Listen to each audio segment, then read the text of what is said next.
Bonjour, j'espère que tu vas bien. Alors bienvenue sur ma chaîne et dans cette vidéo qui va te parler des énergies du mois de novembre.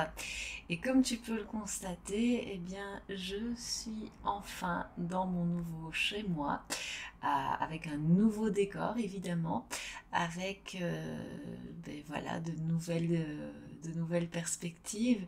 Mais ça ne veut pas dire que je ne vais pas garder les bonnes habitudes de YouTube. Et voilà, donc cette vidéo va être consacrée aux énergies du mois de novembre. Je vais encore une fois utiliser les cartes de manière plus intuitive que réellement selon les règles du tarot du Béline par exemple, puisque pour le tarot de l'oracle de la féminité sacrée, il n'y a pas vraiment de règles. On peut prendre une, deux ou trois cartes. C'est quelque chose qui est un petit peu plus libre. Généralement, je pense que c'est conçu pour prendre une ou deux cartes maximum. Mais voilà, le Béline, par contre, il y a des configurations de cartes. Moi, je reste sur une configuration qui me parle plutôt bien, une configuration en étoile. Mais voilà, par exemple, tu vois ici, on a la carte de la réussite. Je pense que, voilà, comme je n'ai plus tiré les cartes depuis la dernière vidéo, je pense que c'était les cartes qui étaient restées sur le dessus du paquet par rapport au dernier tirage. Et j'analyse un petit peu tous les symboles, intuitivement, ce que ça me dit pour aller un petit peu plus loin que juste ce qui est mis dans le livre.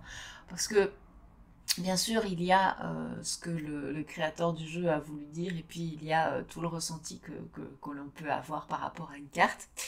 Et donc ça veut dire que tout ce que je perçois, tout ce que je ressens, c'est intuitif et que ça peut évidemment changer en fonction des moments. Si je me contredis, c'est pas parce que je ne sais pas lire les cartes, mais simplement qu'au moment où je vois la carte, ça me fait peut-être penser à autre chose. Et donc ça peut expliquer des choses qui peuvent te paraître un petit peu surprenantes. Parce que parfois, en fonction des circonstances, en fonction des moments, eh bien, on va voir une carte et on se dit, ah ben tiens, finalement, moi c'est plutôt ça qui me parle, et à un autre moment, ben, la carte va évoquer autre chose. Donc voilà, si je prends une autre carte au hasard, ici j'ai une carte qui s'appelle présent.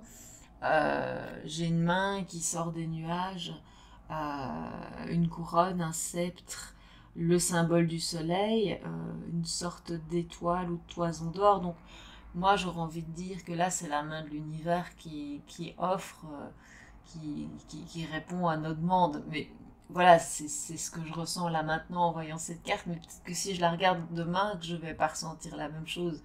Voilà. Donc, prends ce qui résonne comme toujours, et puis si ça ne résonne pas, eh bien peut-être que ça résonnera plus le mois prochain. Donc, comme la dernière fois, je vais commencer le tirage avec le Béline. Je vais aussi changer un petit peu l'angle pour que tu puisses voir les cartes. Euh, et parce que c'est finalement ça qui est le plus important. Ça serait bien si je pouvais avoir un setup où on me voit aussi, mais là pour le coup c'est les cartes qui comptent, et je suis ici depuis une semaine, donc je commence à peine à avoir un petit peu d'espace pour faire ce que j'ai envie de faire, entre autres mes vidéos. Et voilà, après, c'est un déménagement, c'est normal, ça prend le temps que ça prend. Et j'ai envie de dire que ce qui est le plus important, c'est que les messages passent, peu importe le cadre, peu importe l'environnement. Et j'espère que ça va te parler dans tous les cas. Voilà. Un petit peu d'ASMR au passage. Bref, alors, les énergies du mois de novembre pour toutes les personnes qui regardent cette vidéo. Qu'est-ce que le mois de novembre peut nous réserver? je vais avoir besoin de 5 cartes, s'il vous plaît. Énergie du mois de novembre pour toutes les personnes qui vont regarder cette vidéo. Oh, allez, re-rentrer. Donc ça c'est un trop gros paquet. Les énergies du mois de novembre. Oui, ça fait quand même beaucoup. Hein. J'aimerais bien une carte claire. Énergie du mois de novembre pour toutes les personnes qui vont regarder cette vidéo. Merci. Les énergies du mois de novembre. Qu'est-ce que les personnes qui vont regarder cette vidéo peuvent voir, ressentir, expérimenter? Hop.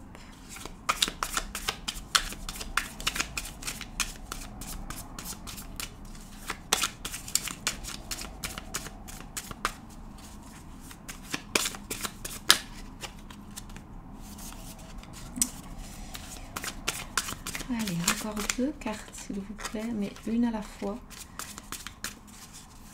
Énergie du mois de novembre pour toutes les personnes qui regardent cette vidéo.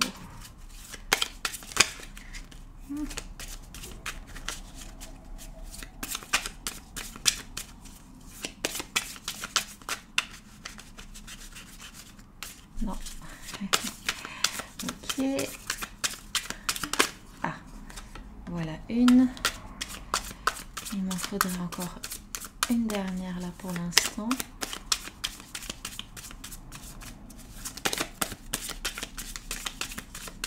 Énergie du mois de novembre. Qu'est-ce qu'on peut espérer voir se manifester? Il y en a 2. Je n'en voudrais qu'une s'il vous plaît.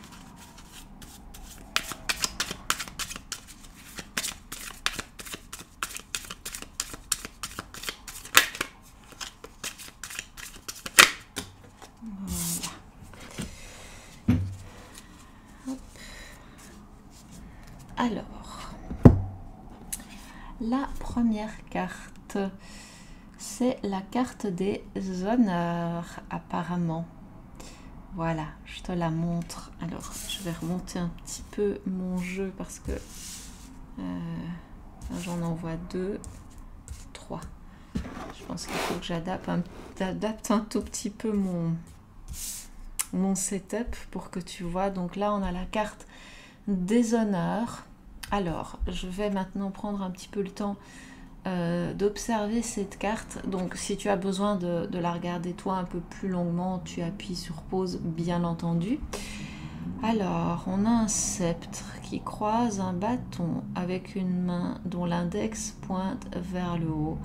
On a de nouveau le soleil et une couronne. Alors, donc, moi personnellement, là, je ressens quelque chose de très beau, de très positif, effectivement. On a une couronne, donc comme si on était dans une situation où tout allait bien, que l'univers était connecté à nous, qui répondait à nos demandes. Ce qui m'embête un peu, aussi bizarre que ça puisse paraître, c'est cette croix que forment les bâtons. Alors, ça peut être un symbole de stabilité pour porter cette couronne, comme si cette couronne était stable, mais en même temps, ça peut aussi refléter une forme de dualité qui pourrait mettre un peu à mal cette souveraineté, parce que s'il y a un des bâtons qui tombe, la couronne tombe. Et là, je me rends compte que j'ai parlé de souveraineté. Donc, c'est comme si on commençait à prendre conscience de notre souveraineté avec cette carte et de notre connexion au divin. Alors, on va regarder ce que Béline nous dit avec la carte numéro 7. Alors, donc, l'honneur, distinction honorifique, poste de premier plan, succès d'amour-propre, valeur morale. Oui, oui.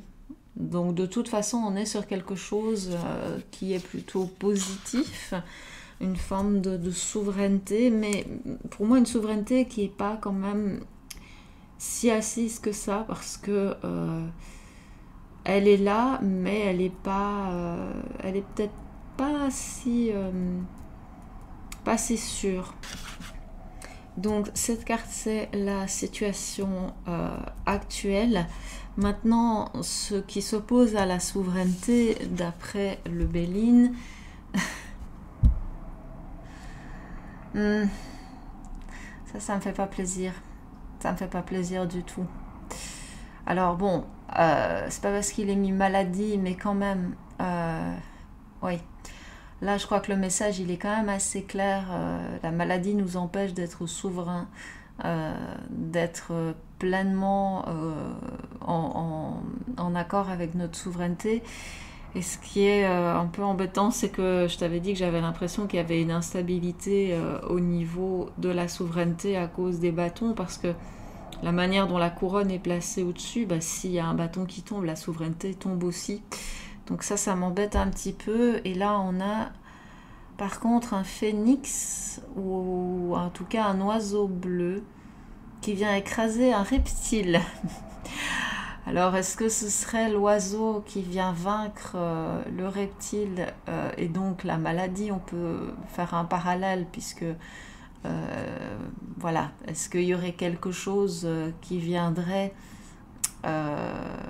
je sais pas très bien, parce que pour moi les reptiles c'est pas quelque chose de très sympathique. J'ai horreur de tout ce qui est à sang froid, lézards, crapauds, serpents, toutes ces bestioles, j'ai horreur de ça.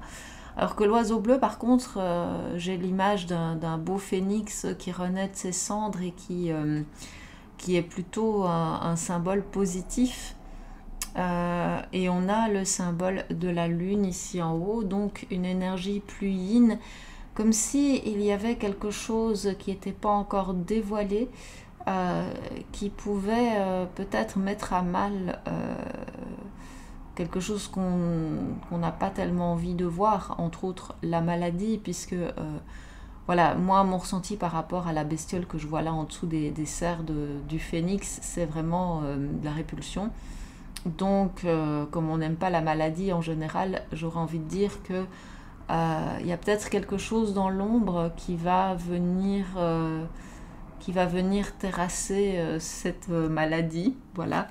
Donc, je vais voir maintenant ce que ça dit. Donc, c'est la carte numéro 17. Alors, l'aigle ou le crapaud, malaise, maladie, épidémie au sens propre et figuré.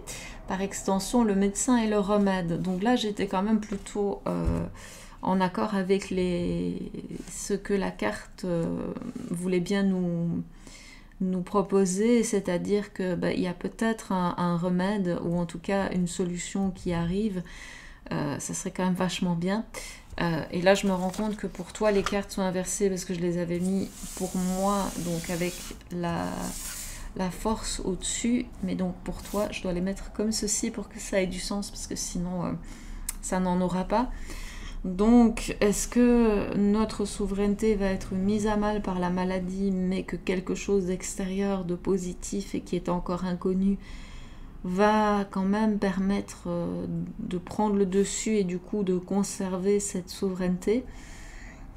On va voir cette carte suivante. Ah, c'est très intéressant ça, les procès. Tu vois, on est de nouveau avec des épingles, des épées qui se croisent comme les bâtons ici. Pour moi, ça c'est souvent un signe de lutte. C'est de la lutte ou c'est de la stabilité, ça dépend un petit peu. Mais là, clairement, avec les épées, on est plutôt sur un symbole de lutte. Surtout qu'on a le symbole masculin. Je pense que si ma mémoire est bonne, là on est sur la représentation de la planète Mars, on a du rouge, donc une énergie très fougueuse, presque, je ne vais pas dire sanguinaire, mais on sent que ça va être... qu'il va y avoir en tout cas des conflits. Et d'après cette carte, ça serait des conflits d'ordre juridique du coup. Ce qui est très intéressant, c'est que les épées sont bleues avec une poignée rouge. Donc j'aurais envie de dire que c'est donc un combat qui va se faire de manière peut-être plus pacifique. Ça sera pas moins ardent, mais ça sera quand même plus pacifique qu'un combat vraiment avec des armes, parce que même si la poignée des armes est rouge, on a les épées qui sont plutôt bleues, et donc j'aurais plutôt tendance à avoir des épées qui parlent pour se défendre, plutôt que des épées qui tranchent et qui coupent. Le bleu, c'est le chakra de la gorge, et donc je pense qu'il y aura beaucoup de discussions, beaucoup de procès, en tout cas beaucoup de choses qui vont être dites, beaucoup d'animosité aussi, mais pas forcément de la violence verbale, mais peut-être pas de la violence physique en tout cas. Moi, c'est pas ça que je ressens. Donc ça, c'est la carte numéro 33. Et la carte numéro 33 nous parle donc de chicane, de discussion, de litige, de procès, d'antagonisme et d'opposition. Donc là, on est effectivement sur cette énergie qui est plus verbale. Je sens plutôt du conflit verbal que physique. Donc, d'après le Béline, c'est ce qui est favorable ou non. Et donc ici, ça peut jouer dans les deux sens, j'ai envie de dire, parce que ça peut être des discussions positives ou pas. Et donc, eh bien, je pense qu'on va passer à la 4e carte, qui est la réponse, ou en tout cas un élément de réponse par rapport à cette situation qui est quand même un petit peu délicate, manifestement. Et là, on a l'eau avec un bateau qui est sur la mer. On a de nouveau le symbole de la lune qui est tout en haut, comme sur la carte précédente. Donc, je vais un petit peu regarder tout ça de plus près. Donc, la carte de l'eau, on a un bateau qui est sur une mer qui est un peu agitée, manifestement. Alors, je sais pas trop, j'aurais tendance à dire que ça, c'est la proue du bateau, donc c'est la partie... je vais mettre ça dans le cadre, donc j'ai tendance à dire que ça, c'est la proue du bateau qui donc serait un petit peu en train de monter sur une mer un peu houleuse. Et bon, le bateau, c'est quand même un petit voilier, donc il n'est peut-être pas très équipé pour faire face à une grosse tempête. Mais en tout cas, voilà, il est là, il essaye de faire face. Donc j'ai un peu l'impression qu'on va être sur un mois un petit peu tumultueux, avec beaucoup de remous. Et beaucoup de montagnes russes. En fait, bon, c'est à cause de la mer qui a l'air de partir un peu comme ça que je pense à des montagnes russes. Donc peut-être pas ce que j'aurais espéré comme moi. En tout cas, jusqu'à présent, j'avais eu des tirages super positifs, mais là... oui, je sais pas. Je sens quand même que ça va être un mois un petit peu agité, avec peut-être des choses positives, des solutions qui vont émerger, mais quand même, voilà, il y a des discussions, il y a peut-être des choses au niveau légal, et c'est tumultueux. Donc, qu'est-ce que ça nous dit la carte 15 ? La carte 15, si je zappe 2 pages, ça va pas le faire. Voyage par mer, sensibilité, passivité, étranger, exotisme, ce qui est au loin ou en vient. Donc, ou alors, si je me réfère à ce que j'ai ici dans mon petit manuel, c'est peut-être quelque chose qui viendrait de l'étranger.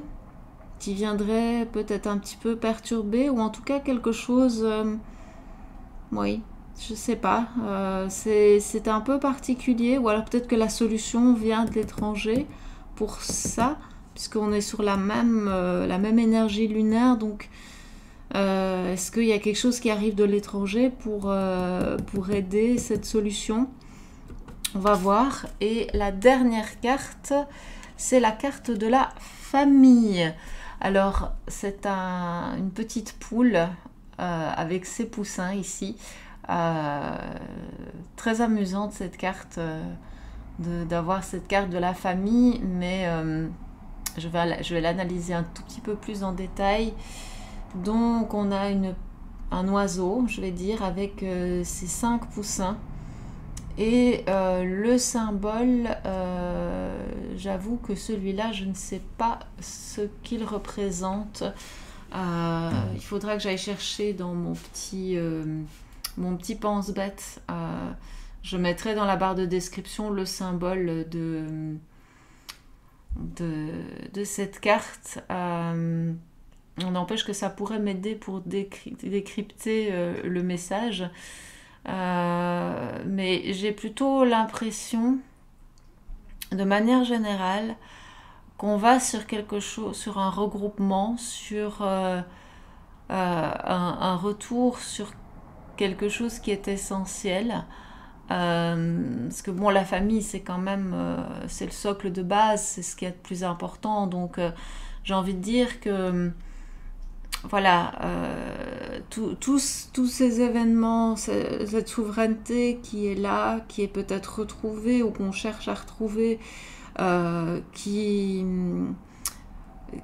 peut être mise à mal ou qui peut être renforcée par le fait que la situation, la maladie peut être vaincue, ou qu'il y aurait des discussions par rapport à la manière de vaincre la maladie, des discussions assez animées, une solution qui arrive de l'étranger, et au final, peut-être que la solution, elle est à l'intérieur, qu'on cherche beaucoup à l'extérieur, mais que la solution est à l'intérieur. En tout cas, moi, c'est un petit peu l'impression que ça me donne. C'est pas hyper clair, donc je vais retirer encore une carte. Mais avant, je vais regarder la 28, ce qu'elle nous dit. Alors, la 28. La famille, les liens du sang ou ceux de l'esprit, par extension, une association, un groupement, une société. Donc, oui, j'avais bien cette impression de regroupement. Et là, j'ai la devise de la Belgique qui me vient en tête, l'union fait la force. Comme si on allait devoir se regrouper par petites familles, peut-être pas juste revenir à l'essentiel, mais se regrouper par petites familles. Je vais demander un complément d'information. Est-ce que je peux avoir un complément d'information pour la synthèse, s'il vous plaît? Merci. Et là, on a la carte de la beauté. Voilà.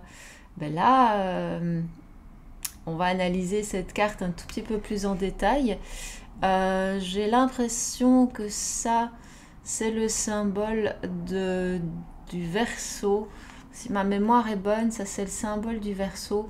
Tu sais, je vais quand même prendre mon téléphone. J'aime pas faire ça, mais là, j'ai quand même besoin de voir les symboles des planètes en astrologie. Parce que ça va peut-être me donner des clés pour mieux comprendre. Voilà, donc, parce que mon petit pense-bête est quelque part dans mes cartons. Donc, celle-ci, la croix, ça serait Pluton. Ou alors c'est Vénus. Non, c'est Vénus, celle-ci c'est Vénus. Donc oui, Vénus, la mer. Vénus, la beauté. Donc là, on revient avec cette notion de beauté. Vénus, la planète de la femme, de toute façon. Et je fais vibrer mon micro. Et donc là, c'est le symbole de Jupiter en fait. Donc là, on a le symbole de Jupiter et ici, on a le symbole de Vénus. Donc oui, effectivement, Vénus, la famille, là, ça a plus de sens que ce que je pensais. Et donc Jupiter, en fait, Jupiter, on l'appelle le grand bénéfique ou l'amplificateur. Donc on a une fleur qui s'épanouit avec un cœur et une couronne. Donc là, j'ai vraiment l'impression que du coup, le résultat pourrait être au-delà même de nos espérances. Mais de toute façon, tout va passer par l'amour. Ça, c'est évident. Parce que s'il y a ce cœur-là au milieu de l'image, c'est que ça doit passer par l'amour. J'ai de nouveau la couronne, la souveraineté. Donc, on va avoir un amour qui va être couronné. Oui, là, je pense je ressens vraiment une solution qui va passer par l'amour, par l'harmonie. Et que même s'il y a beaucoup de discussions, même si c'est un peu agité, au final, le résultat va être plus que positif. Mais il faut que ça soit fait avec amour. Si c'est pas fait avec amour, ça marchera pas. Parce que la beauté et l'amour, c'est indissociable. Et Jupiter, c'est quand même, comme je te disais, le grand bénéfique. Donc c'est lui qui fait pousser cette plante d'amour qui nous permet de rayonner dans notre souveraineté. Là, on a du sens. Se regrouper par petits groupes pour faire rayonner notre souveraineté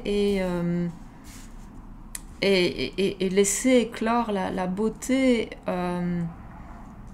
sur des tensions, des conflits, des situations un peu houleuses. Oui, là, ça commence à prendre sens. Et donc ça, c'est la carte numéro 40 qui nous dit la fleur royale, beauté, jeunesse, épanouissement, espoir, espérance qui se réaliseront par la suite. Donc peut-être qu'on va pas avoir les résultats tout de suite, mais qu'en tout cas on aura un résultat. C'est comme si on allait semer les graines d'une plante d'amour qui va pousser et qui va éclore bientôt. Ça, c'est sympa, ça, comme tirage. Alors, on va compléter avec un message de nos petites cartes de l'oracle de la féminité sacrée. Je vais mettre celle-ci de côté pour l'instant pour pouvoir mélanger ces cartes de l'oracle de la féminité sacrée parce que, voilà, ma table n'est pas extrêmement grande et j'ai pas envie de mettre mon jeu de côté parce que j'ai remarqué qu'il y avait souvent un lien assez important entre les cartes du Béline et celles de mon oracle de la féminité sacrée. Donc je vais garder mon jeu à portée de la main. Comme ça, je suis sûre que je peux faire le lien avec les cartes précédentes. Voilà, on va ramener ceci dans l'axe. Voilà, comme ça on les voit bien. Alors, je vais couper mon tas. Voilà, et est-ce que je peux avoir un complément d'information, un message avec cet oracle de la féminité sacrée, un message pour toutes les personnes qui regardent cette vidéo. J'ai 2 cartes, j'aurais voulu n'en avoir qu'une, s'il vous plaît. Un message pour toutes les personnes qui regardent cette vidéo. Un petit message. Un conseil. Un complément d'information.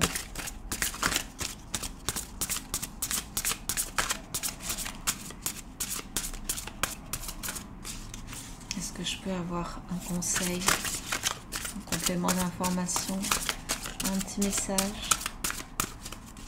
Une carte, s'il vous plaît.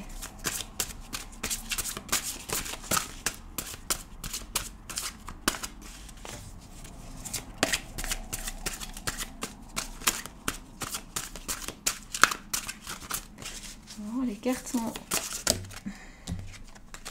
Elles n'ont pas très envie de parler, ces cartes. Ben voilà. On y est. On a eu notre message. Alors, donc, pour rappel, l'oracle de la féminité sacrée, c'est lui, je ne sais plus si je l'avais montré en début de vidéo, mais le voici. Super oracle de Daisy et Julie Baudin, illustré par Christine Chauvet. Et le Béline, eh bien c'est l'oracle de Béline classique. Hein, voilà. Donc là, on a l'ébullition de la colère qui est de retour. J'ai l'impression qu'on l'a eu, lors de la vidéo précédente. Et moi, j'aurais envie de dire justement de ne pas céder à la colère. Parce que comme on est, si on veut réussir, il faut que ça passe par l'amour. Les tensions qui peuvent arriver, même si elles génèrent de la colère, il ne faut pas que ça dégénère. C'est ça qui est dommage parce que, tu vois, le visage de cette femme, il est plein de fêlures. Et la colère, ça fait ça divise, ça fracture, ça crée des fêlures. Et même si les fêlures sont dorées comme ces artefacts japonais, je pense que la colère va plus nous fracturer que nous permettre d'évoluer. Parce que, bien sûr, la colère, ça peut être une émotion positive dans le sens où elle nous permet de réagir. Mais il faut aussi prendre conscience que la colère, quand on est plutôt dans la joie ou dans la paix intérieure, la colère te fait descendre en vibration. Donc, c'est très important de ne pas te laisser emporter par la colère parce que elle peut être vraiment très, très, très mauvaise conseillère. Et bien sûr que la colère exprime une frustration, ça c'est tout à fait évident. Je vais regarder donc le message de cette carte numéro 15. Qu'est-ce qu'elle nous dit? Après avoir tant entendu, tant subi et tant absorbé, je ne peux plus réprimer ce grondement intérieur, tous ces non-dits, toutes ces émotions refoulées. Tel un volcan éteint depuis longtemps, l'heure est à l'éruption. Cette carapace jusqu'alors flexible craquelle et se fissure pour déverser le trop-plein et revenir progressivement à un doux équilibre. Alors là, ils sont plutôt en train de nous proposer de laisser la colère s'exprimer. Alors, bon, tout dépend de quelle colère on parle, parce que, encore une fois, comme je l'ai dit, la colère, elle peut te libérer, elle peut te permettre de monter en vibration, mais elle te fait aussi descendre. Donc, je vais voir ce qu'ils nous disent après. L'insatisfaction que tu vis en ce moment te pousse à exprimer une certaine colère. Réprimée ou totalement exubérante, celle-ci peut se présenter sous de nombreuses formes, mais que cache-t-elle véritablement? Tu sembles être de prime abord calme, mais il suffit d'une petite action de la part de ton entourage pour te faire sortir de tes gonds. La goutte d'eau qui fait déborder le vase est parfois une microscopique gouttelette qui cache derrière elle une infinie frustration. Peut-être te sens-tu coupable de ne pas savoir te maîtriser, mais sache que la colère est le messager de ton mal-être et du déséquilibre entre tes besoins et tes actions. Cette émotion est finalement indispensable pour prendre conscience du décalage entre ta vie réelle et ta vie rêvée. Tel un phare dans la nuit, elle te permet de t'éloigner du danger, car s'éloigner de ses besoins, de ses valeurs et de ses envies, c'est finalement se mettre en insécurité et s'écarter de l'amour de soi. La colère te ramène vers le chemin le plus bénéfique pour toi.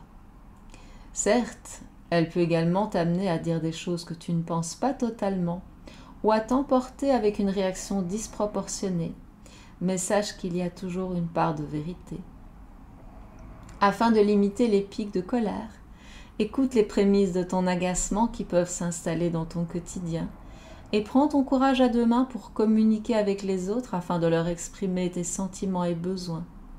Même si tu penses que tu vas certainement blesser l'autre ou créer une certaine distance entre vous, il est nécessaire de t'occuper de toi en priorité. Tu n'es pas responsable de la réaction de l'autre, mais uniquement de toi. grâce à une communication bienveillante mais honnête, tu sortiras de ce sentiment d'être en proie à une grande colère. Ainsi, tu reprendras ta place en toute sérénité. Toutefois, si tu étais en colère contre la vie, cette colère naît bien souvent de l'incompréhension liée à la leçon qu'elle souhaite t'enseigner. Alors écoute la tristesse qui te gagne et laisse-la te traverser. Tu te sentiras certainement impuissante ou impuissant face à cette épreuve, mais c'est naturel, rassure-toi. Puis après avoir fait le deuil, tu ressentiras à nouveau la vie reprendre sa place dans ton cœur et dans ta vie. Voilà. Petit message à réécouter peut-être parce qu'il y a beaucoup de choses, c'est très dense. Je ne vais pas le commenter parce que c'est peut-être pas utile, mais voilà, je te laisse méditer là-dessus. Alors en couleur, on te propose donc la couleur orange qui t'aide à évacuer ta colère tout en te reconnectant à ton ventre, lieu des émotions et de la matrice féminine, lieu de création et de naissance ou de renaissance. En pierre et en plante, on te propose l'améthyste et la fleur de bac numéro 15, le ou holly. Et pour l'atelier de vie, on te propose les mots de la libération. Par l'écrit, le chant ou par l'écrit, prends le temps de libérer toute ta colère. Puis, dès que tu te sentiras libéré de celle-ci, trouve les mots qui te permettront d'exprimer aux autres ou par écrit tes besoins. Ainsi, tu seras prête à communiquer avec bienveillance et détermination tes besoins et émotions. Et si tu le souhaites, tu peux noter tes frustrations dans un petit carnet. Voilà. Voilà donc les énergies du mois de novembre et puis ce petit conseil. Voilà, si ça doit sortir, ça sort, mais fais attention à ne pas descendre en vibration. Reste le plus possible dans la joie. La colère peut être utile. Maintenant, si tu es vraiment sur un trop-plein, laisse sortir. Mais essaye, dans la mesure du possible, de ne pas te laisser envahir par la colère. Et voilà, sème les graines pour un avenir positif, même si c'est un peu tendu. Garde ta souveraineté, reste ancré. Il y aura peut-être beaucoup de discussions, beaucoup de tensions, mais au final, le résultat sera positif. Voilà, j'espère que cette vidéo t'a plu. Merci de l'avoir regardé. Je te souhaite un excellent mois de novembre et que tout se passe au mieux pour toi. À très bientôt. Namasté.